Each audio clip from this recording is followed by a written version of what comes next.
اخي وصديقي الشيخ ابراهيم الاخضر امام المسجد النبوي، نعم، جزاه الله خيرا، راح اسس لاخواننا في الجزائر مسابقه قران كريم يعملوها كل 3 سنوات، مش كل سنه، كل 3 سنوات.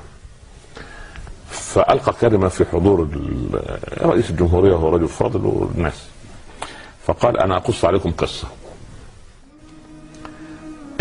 ولد فقير امه امرته ان يذهب لتلقي لحفظ القران في عند شيخ معين.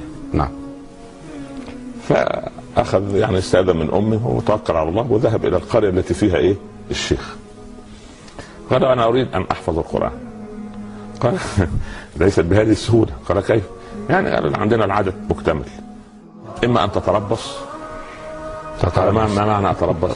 قال يعني تتربص، تذهب يعني تكنس وتترش المسجد وتخدم تخدم البهائم وتسقيها وتعلفها والى اخره، وبعدين لما واحد يتخرج من المجموعه الموجوده تدخل مكانه.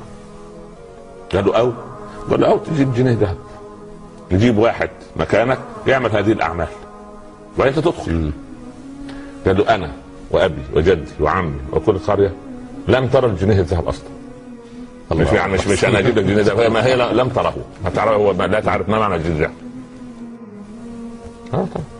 عاد الولد كاسفا حزينا كاسف البال، لا يقدر راجع لامه يعني. ففي الطريق جاء عليه الليل للمسيره 3 أيام، فغلبه النوم فجي تحت شجره حصل نفسه وتعوذ وصلى العشاء ونام. راى في الرؤيا رسول الله صلى الله عليه وسلم عليه الصلاه والسلام. قال له يا بني عد الى الشيخ عند الصباح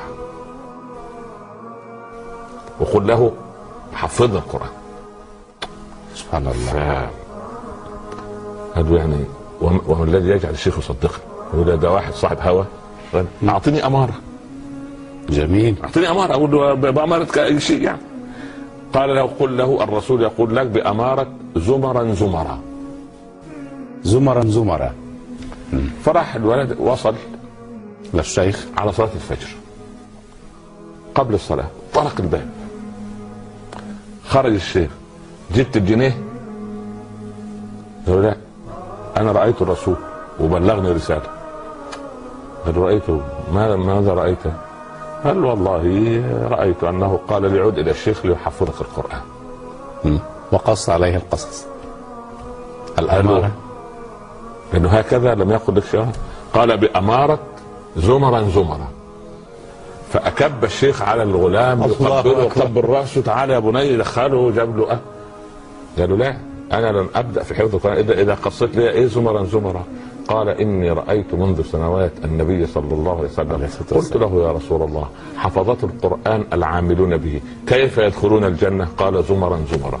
يا الله. اخي الشيخ ابراهيم اكرمه الله يقول وقف رئيس الجمهوريه، نعم، السيد عبد العزيز بوتفليقه، وهو رجل نحسبه يعني فيه صلاح كبير ما شاء الله، كان هنا كان قريب من الشيخ زايد الله يرحمه عليه رحمه الله. وقف وقال قررت ان تكون المسابقه كل سنه وكل المشاركين في هذا العام ياخذوا 50,000 دينار جزائري سواء يعني نجح في الامتحان ام الله اكبر.